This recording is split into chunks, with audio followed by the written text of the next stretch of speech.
The noise beneath the conveyor. The first call came on a Wednesday morning just after 6. Walter Hayes was standing in his garage, waiting for the old kettle on his workbench to boil. Rain tapped softly against the metal roof overhead. The garage smelled faintly of machine oil, sawdust, and the damp air drifting in from the river. Retirement had settled into his life the way dust settled on unused tools, slowly, quietly, almost without notice. Most mornings followed the same routine: coffee, the local paper, a walk along the levee, then a few hours spent restoring old hand tools he didn't really need. The phone almost never rang anymore, so when it buzzed across the workbench, Walter looked at it twice before answering. "Hello?" A hesitant voice replied. "Morning, Walt. It's Ben." Walter recognized the name after a second. Ben Mercer, one of the younger maintenance technicians from Riverside Grain Processing. "Ben," Walter said, "everything all right?" There was a pause. "Probably nothing." Walter smiled faintly. Nobody ever started a maintenance conversation with "probably nothing." He leaned against the bench. "What is it?" Ben exhaled. "That new conveyor line they installed in Section 4. The high-capacity one?" "Yeah." "What about it?" Another pause. "It's making a sound." Walter's expression changed immediately. Not dramatically, just enough. A mechanic learns to listen carefully whenever someone mentions a sound. Machines almost always speak before they fail. "What kind of sound?" he asked. Ben struggled for words. "Hard to explain. It's not loud, more like a pulse." Walter walked toward a shelf and grabbed a notepad. "What speed?" "Mostly under full load." "Continuous?" "No." "Regular intervals?" "Sort of." Walter scribbled notes. Outside, rainwater dripped from the edge of the roof. "What does it feel like?" "Feel like?" "The floor." Ben hesitated. "Actually, yeah." Walter stopped writing. "What about the floor?" "You can feel it through your boots." The garage became very quiet. Walter stared through the open doorway toward the gray morning beyond. A vibration. Felt through concrete. Not heard. Felt. That mattered. A lot. "Have you reported it?" Walter asked. "Sure." "And?" "They said the new system is still settling." Walter looked down at his notes. Machines didn't settle. Foundations did. Steel did. Structures did. Conveyors weren't supposed to send vibrations into support floors. Not like that. "Keep an eye on it," Walter said carefully. "You think it's serious?" Walter didn't answer immediately. "I think it's worth understanding." When the call ended, he stood motionless for several seconds. Then he opened an old filing cabinet in the corner of the garage. Inside were decades of notebooks, thousands of pages, inspections, repairs, failure reports, observations, things most people would consider useless after retirement. He found the folder he wanted. A faded yellow tab read, "Transfer System Incident, October 1994. His fingers rested on the folder longer than necessary. Then he closed the cabinet again. Not today. Maybe he was overthinking it. Maybe Ben was right. Maybe it was nothing. Still, the feeling stayed with him, like a stone in his pocket. 3 weeks later, the second call arrived. This time, it wasn't Ben. It was Carla Ruiz, another technician Walter had trained years ago. The moment she spoke, he knew she was worried. "You remember that vibration Ben told you about?" Walter sat up straighter in his kitchen chair. "Yes, it's worse." Outside the window, trucks rolled along the highway toward the processing plant. Harvest season was approaching. Traffic was increasing. Production was increasing. Everything at Riverside would be running near maximum capacity soon. "How much worse?" Walter asked. Carla lowered her voice. "The maintenance crew is arguing about it." That caught his attention. Maintenance crews rarely agreed on anything. But when experienced mechanics started arguing about the same problem, it usually meant something wasn't right. "Any visible damage?" "Not that I've seen." "Loose mounts?" "No." "Misalignment?" They checked. Walter rubbed his forehead. "What exactly are you feeling?" "Like a heartbeat." The words landed heavily. A heartbeat. Not random vibration. Rhythmic. Predictable. Repeating. Walter had heard descriptions like that before. Years ago. Too many years ago. His gaze drifted toward a framed photograph hanging near the kitchen doorway.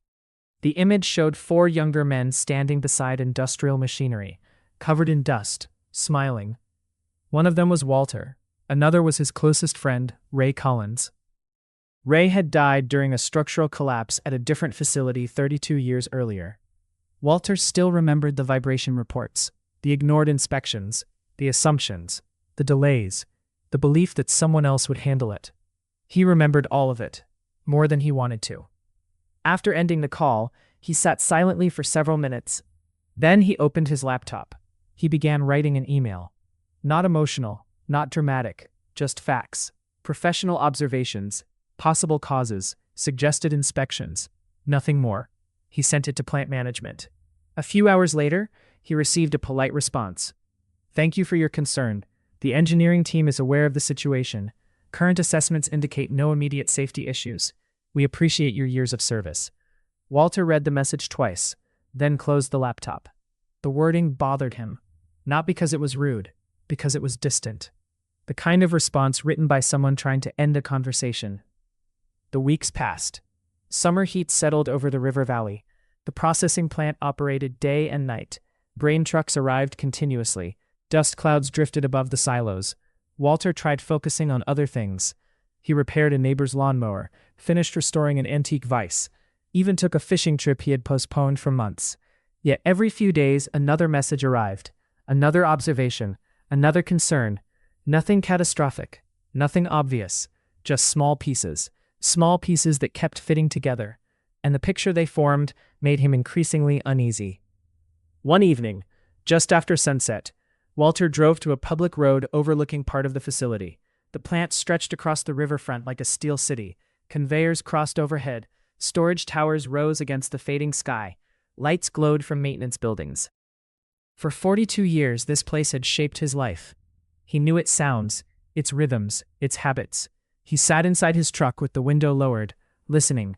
The distant hum of machinery carried across the evening air. Most people would hear nothing unusual. Walter wasn't most people. Something felt wrong. Not visible, not obvious, just wrong. The way an experienced carpenter notices a floor sagging by half an inch. The way a pilot notices a slight vibration others ignore.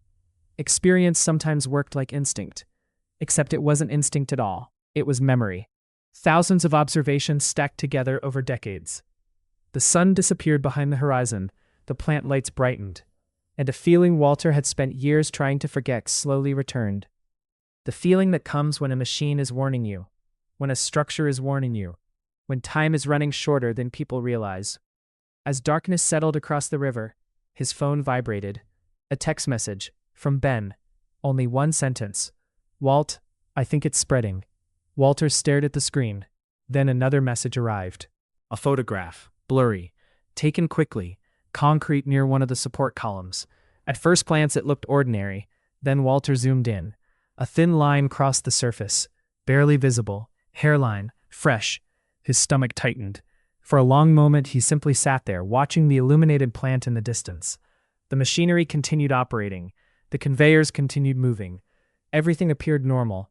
But Walter knew better than most people that serious failures rarely announce themselves with explosions. They begin quietly, with sounds, with vibrations, with cracks small enough to ignore. And somewhere inside Riverside Grain Processing, something had begun to move. The question was whether anyone would listen before it moved too far. The cracks behind the numbers. Walter barely slept that night. The photograph remained open on his kitchen table long after midnight. Beside it sat a yellow legal pad filled with notes, measurements, and question marks. Outside, summer insects hummed in the darkness while distant freight trains rolled along the river corridor. The crack itself wasn't what bothered him most. Concrete cracked all the time. Buildings settled, temperature changes caused expansion and contraction. What troubled him was where the crack had appeared, and when. At 5:30 the next morning, he was already awake, sitting on his back porch with a mug of black coffee cooling in his hands. The air felt heavy. Storm clouds gathered far beyond the river, dark and slow-moving. Walter stared at the photo again, then he stood up. If nobody inside the company wanted to investigate properly, he'd do what he could from the outside. The old storage room behind his garage had once driven his wife crazy. Years of manuals, blueprints, inspection reports, equipment specifications, boxes stacked floor to ceiling. She used to joke that if the house ever caught fire, Walter would rescue his maintenance records before the furniture. Standing inside the cluttered room now, he was grateful he had never thrown anything away. Dust floated through shafts of morning sunlight as he searched through filing cabinets. Finally, he found what he needed: original structural drawings from Riverside's major expansion project in the late 1990s. He spread them across a large work table.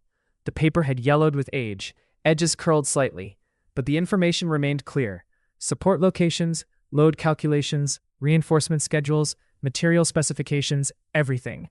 For hours he compared the old drawings with publicly available information about the facility's recent modernization project. The new conveyor system had dramatically increased throughput. That much everyone knew. The company had celebrated it in local newspapers. Efficiency increases, production records, expanded capacity, growing profits. Those headlines suddenly felt different, because every increase in production created more vibration, more stress, more load, more wear. Walter grabbed a calculator, then another sheet of paper. By noon, concern had become something sharper, something harder to ignore. The numbers weren't proving a disaster, but they were pointing toward a possibility, and possibilities were where accidents began. 2 days later, his phone rang again. Ben. This time his voice sounded lower, more cautious. Can't talk long. Walter closed the notebook he'd been studying. What's happening? Ben hesitated, then spoke quietly. They brought in consultants. Walter felt a brief flicker of relief. Finally, someone was paying attention. What did they find? Another pause. Don't know. What do you mean, you don't know? They were here half a day. Walter frowned. Only half a day? Yeah. What did they inspect? I never saw them near Section 4. The relief disappeared. Walter leaned back in his chair. Where did they spend their time?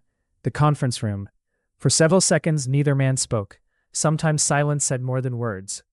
That evening, Walter drove to a diner near the river, a place where plant employees often stopped after shifts. The booths were worn, the coffee was average, the pie was excellent. Most importantly, people talked. Not gossip, not rumors, observations, the kind of small details that rarely appeared in official reports. Walter sat near the window. A few former coworkers recognized him and stopped by his table. The conversation started casually. Family, health, fishing, retirement. Eventually they drifted toward the plant, and slowly a pattern emerged. Workers had noticed new vibrations in multiple areas. Maintenance requests were taking longer than usual to receive approval. Inspection schedules had become less frequent. Production targets were increasing every month. Individually, none of those details proved anything. Together, they formed a picture Walter didn't like. Not because the company was evil, far from it. Most of the managers were decent people trying to balance competing pressures. Deadlines, budgets, investors, customer contracts. Reality was rarely simple. That was what worried him. People didn't ignore danger because they wanted someone hurt. More often, they convinced themselves the danger wasn't urgent. Not today, not this week, maybe next month. The problem with structural failures was that they didn't care about scheduling. A week later, Walter received an unexpected visitor, a young engineer named Maya Chen. She arrived carrying a notebook and wearing the tired expression of someone who hadn't slept much recently. They sat at his kitchen table. For the first 20 minutes, she challenged nearly everything he said. Walter didn't mind. Good engineers were supposed to ask questions.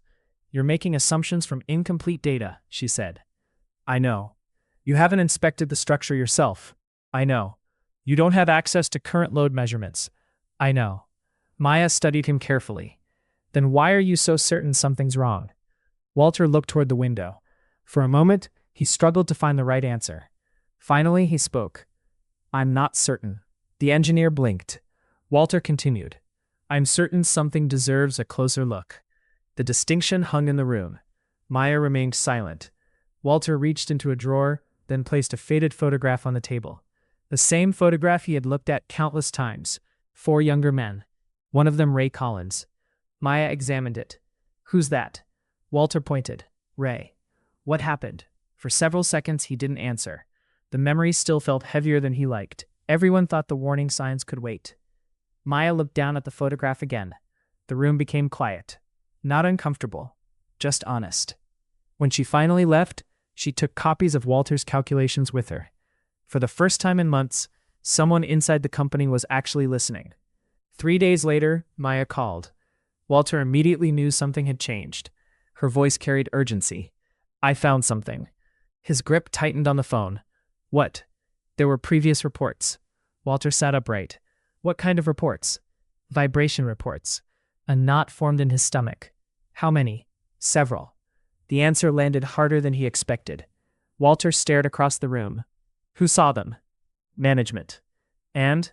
Maya exhaled slowly. They were classified as routine anomalies. Walter closed his eyes. Not ignored. Not exactly.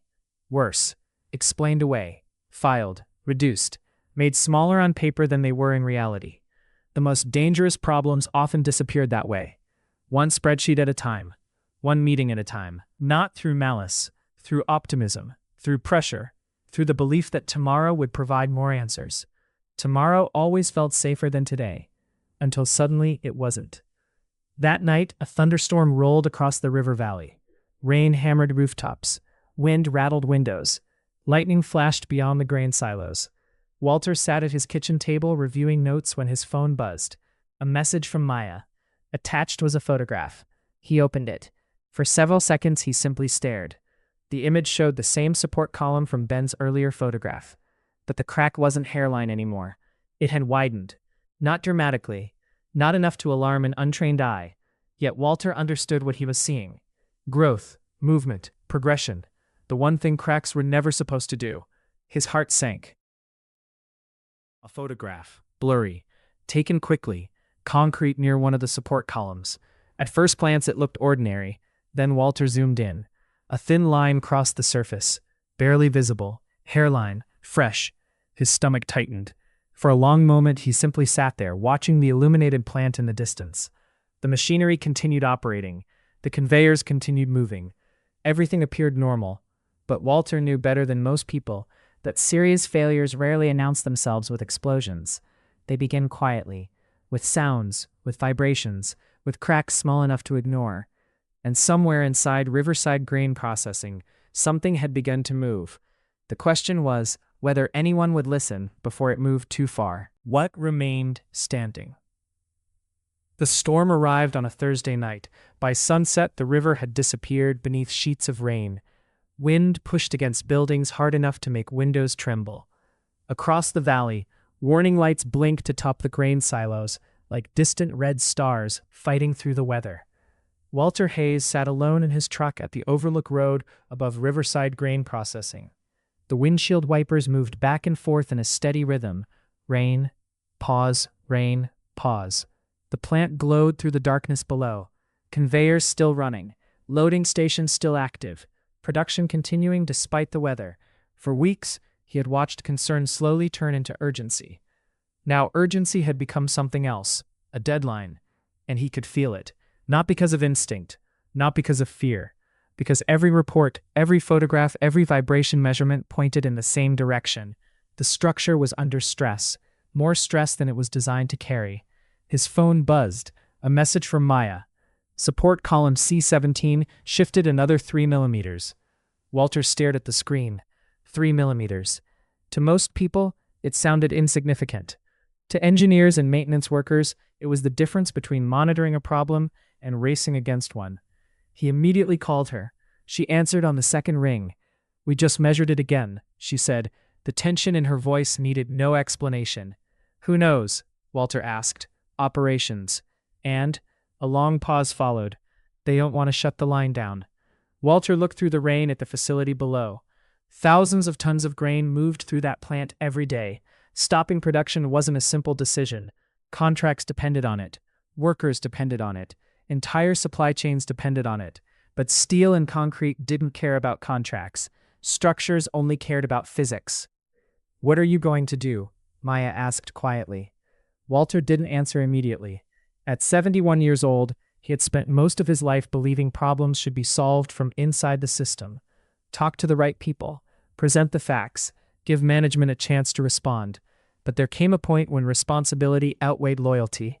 He knew that now. Maybe he had always known it. "I think I'm done waiting," he finally said. An hour later, Walter sat at his kitchen table, drafting a report. Outside, thunder rolled across the valley. The document wasn't dramatic. No accusations, no emotional language, just evidence, measurements, observations, dates. Sensors detected abnormal movement. Alarms activated. Evacuation procedures began. Minutes later, a major section of structural framework partially collapsed inside an isolated processing area. Steel twisted, concrete fractured, equipment was destroyed, production stopped instantly. Walter watched the footage without speaking. When it ended, Maya looked at him. "We got everyone out." For several seconds, he couldn't respond. Rain drummed against the trailer roof overhead. Finally, he nodded. Once, slowly. "Everyone out." Those two words carried more weight than any report ever could. The following weeks brought investigations, news coverage, engineering reviews, and difficult conversations. Questions were asked, mistakes were identified, processes changed. No single person was blamed for everything, because the truth was more complicated than that. The danger had grown through dozens of small decisions, assumptions, delays, pressures, optimism, human beings making imperfect choices, the way most real problems develop. Meanwhile, reconstruction began, this time with stricter standards, additional monitoring systems, improved reporting procedures, independent inspections, lessons written into policy instead of memory. And gradually, the plant returned to life. 6 months later, workers gathered outside a newly completed safety training center near the facility entrance. The morning air was crisp. The river reflected pale autumn sunlight. A small ceremony had been organized. Nothing extravagant, just employees, supervisors, engineers, and local families. Near the entrance stood a simple bronze plaque. Walter arrived late and stayed near the back, exactly where he preferred to be. He listened as speakers discussed safety culture, accountability, and experience. Nobody exaggerated. Nobody turned him into a hero. That suited him perfectly. When the ceremony ended, people began drifting toward the building. Many paused to read the plaque. Some nodded. Some took photographs. Most simply continued inside. A few minutes later, Maya appeared beside him. "You should come closer," she said.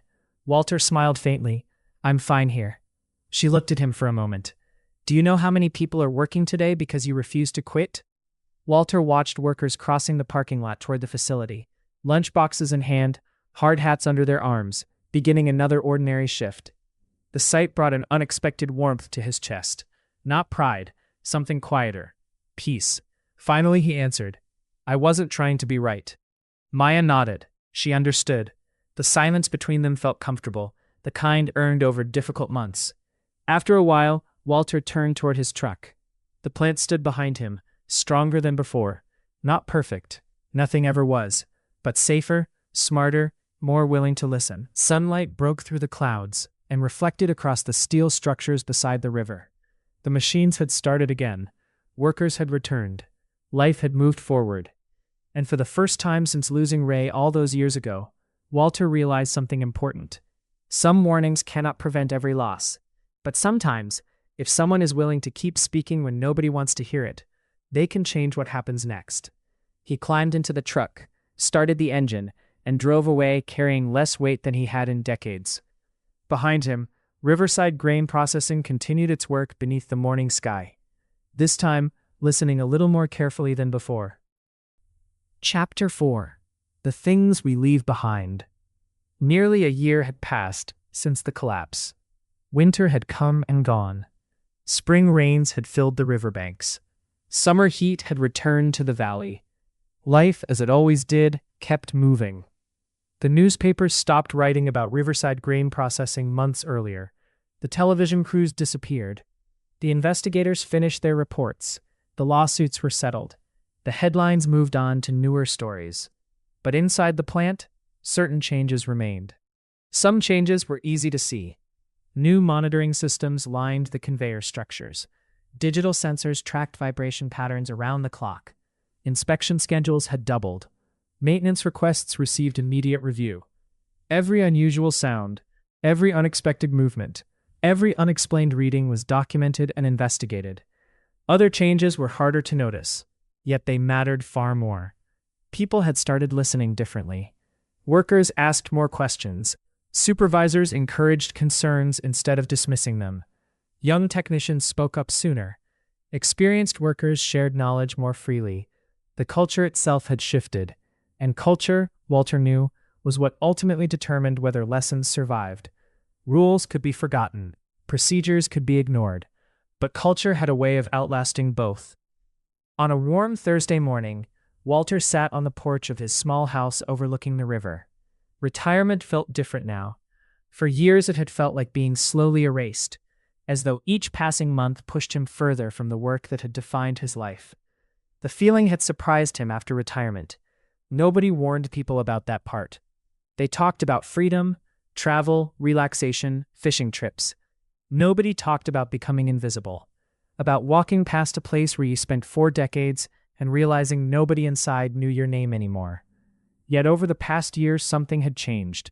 Not outside, inside. The need to be remembered had quietly disappeared. He no longer drove past the plant wondering whether people appreciated what older workers had contributed. He no longer replayed old decisions while lying awake at night. The weight he had carried for decades had finally loosened its grip. Not entirely. Some scars never vanished, but they stopped controlling him. That was enough. A knock at the door interrupted his thoughts. Walter stood slowly and answered it. A young man waited on the porch, mid-20s, nervous, holding a notebook. Walter immediately recognized him. "Look, new engineer." "Probably." The young man smiled awkwardly. "Mr. Hayes?" Walter nodded. "Can I help you?" The visitor shifted his weight. "My name's Ethan." He extended a hand. Walter shook it. "I work at Riverside." That explained it. "Come on in," Walter said. The young engineer stepped inside. His eyes immediately drifted toward the shelves.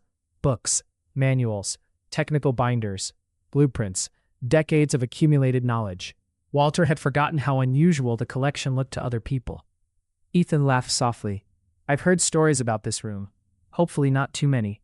The young man grinned. "Actually, that's why I'm here." They sat at the kitchen table. For several moments, Ethan seemed unsure how to begin. Finally, he opened his notebook. "We have a vibration issue." Walter smiled despite himself. Of course they did. Machines never stopped creating problems. That was part of the job. The engineer sped several diagrams across the table. Walter examined them carefully. The issue wasn't major. A recurring harmonic vibration affecting a transfer assembly. Annoying, potentially costly, but manageable. They spent nearly 2 hours discussing possibilities, not just solutions, ways of thinking, methods of observation, questions worth asking, the kind of practical knowledge rarely found in textbooks. When they finally finished, Ethan closed his notebook. "You know," he said, "they still talk about you at the plant." Walter looked up. "Do they?" The engineer nodded. "Mostly during training." Walter chuckled. "That's probably dangerous." "No," Ethan smiled. "It isn't like that." He hesitated, then continued. "They tell us about paying attention." Walter remained silent. "The lesson isn't really about the collapse." Ethan tapped the notebook. "It's about listening before something becomes a disaster." For a moment, neither spoke. Sunlight filtered through the kitchen window. Outside, wind rustled leaves along the riverbank. Walter felt an unexpected lump rise in his throat. Not because of recognition, because of something else, something simpler. The lesson had survived. That was all he had ever wanted. After Ethan left, Walter wandered into the storage room behind the garage. The room looked exactly as it always had. Boxes, folders, drawers, stacks of records, thousands upon thousands of pages. For years he had treated them like artifacts, pieces of a life already finished. Now he saw them differently. Not relics, tools, knowledge waiting to be passed along. He stood quietly in the center of the room, then began sorting. Some records could be donated, others digitized, training materials organized, lessons preserved. There was work to do. Good work. Meaningful work. For the first time in retirement, the future felt larger than the past. Several weeks later, Riverside opened a small archive inside the training center. Nothing elaborate. Just a collection of case studies, maintenance records, engineering lessons, and historical materials documenting decades of plant operations. New employees often visited during orientation. Most spent only a few minutes there. Some stayed longer. A handful became fascinated. Those were the ones who usually asked the best questions. One afternoon, Walter visited quietly. No ceremony, no announcement. He simply walked through the exhibit alone. Photographs lined the walls. Old equipment. Past crews. Expansion projects. Retired workers. People whose names had gradually faded from memory, yet each had contributed something. A repair, an innovation, a lesson, a warning, a decision. Small actions that accumulated over generations. The longer Walter looked, the more he understood something he had never fully appreciated before. Legacy wasn't about being remembered. It was about leaving something useful behind. Knowledge, wisdom, experience, a better system than the one you inherited. That was enough. More than enough. As he prepared to leave, he paused beside a window overlooking the facility. Conveyors moved steadily across the property. Workers crossed walkways. Trucks entered and exited loading areas. Ordinary activity. Ordinary people. Doing ordinary work. The same kind of work that quietly kept entire communities alive. Walter watched for a moment longer. Then, smiled. Not because everything was perfect. Nothing ever would be. But because the people inside those buildings had learned something valuable. And because somewhere, years from now, another worker might hear an unusual sound, notice a strange vibration, see a small crack, and instead of ignoring it, they would speak up. Maybe someone would listen, and maybe that would make all the difference. The river moved steadily beyond the plant. The machines continued their rhythm, and life carried on.